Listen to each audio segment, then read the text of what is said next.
A presidente afastada foi recebida com flores na entrada do Senado. Dilma Rousseff chegou acompanhada do ex-presidente Luiz Inácio Lula da Silva. Os convidados da defesa e da acusação assistiram ao depoimento na galeria do Senado.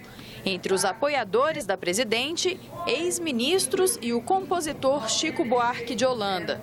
Dilma se defendeu por 45 minutos e, ao final, fez um apelo aos senadores. Não aceitem um golpe que, em vez de solucionar, agravará a crise brasileira. Peço que façam justiça a uma presidente honesta, que jamais cometeu qualquer ato ilegal na vida pessoal ou nas funções públicas que exerceu. Senadores aplaudiram a presidente e a sessão foi suspensa. Silêncio.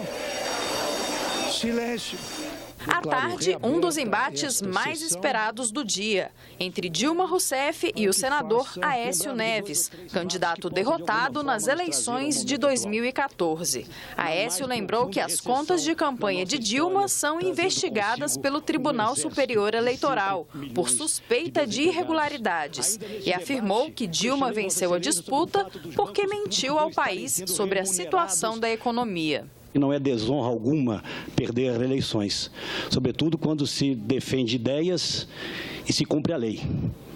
Eu não diria o mesmo de quando se vence as eleições, faltando com a verdade e cometendo ilegalidades. Dilma rebateu. Disse que o governo dela foi alvo de sucessivas tentativas de desestabilização. Culpou a falta de cooperação do Congresso na aprovação do ajuste fiscal e a crise política, acentuada após a eleição de Eduardo Cunha para a presidência da Câmara dos Deputados. Não houve aprovação de nenhuma medida de fevereiro até o dia 2 dias antes da minha saída. Se isso não é um dos maiores boicotes que se tem notícia na história do Brasil, eu não sei o que é.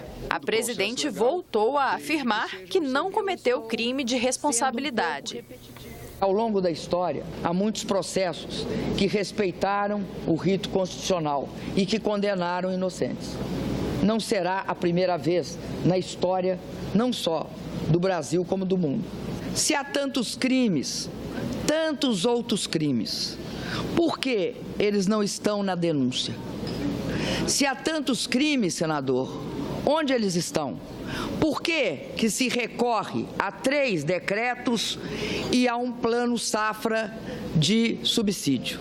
Senadores a favor do impeachment reclamaram que Dilma não respondeu às perguntas feitas.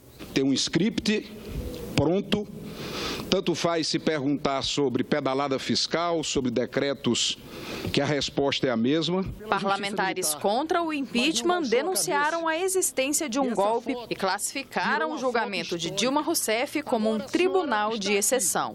Eu acuso Eduardo Cunha e Michel Temer de liderarem uma conspiração parlamentar contra o seu mandato, a partir do dia em que o PT decidiu votar pela cassação de Cunha.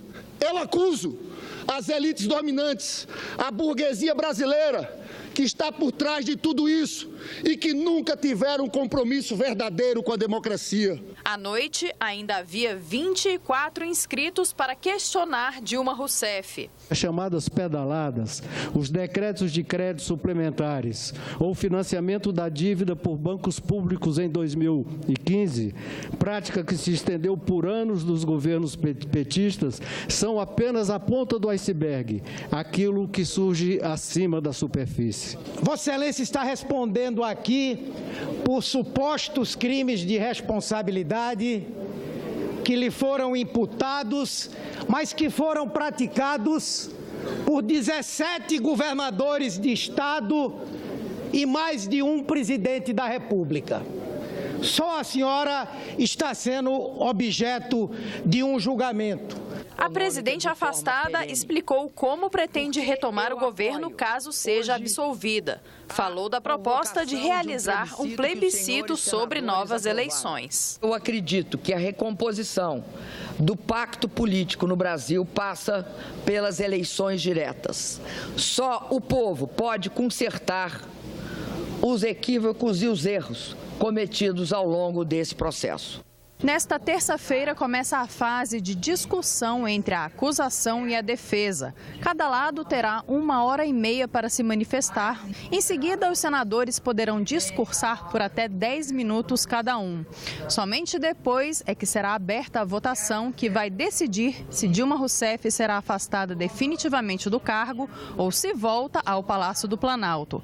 A sessão tem a possibilidade de durar até a madrugada do dia seguinte.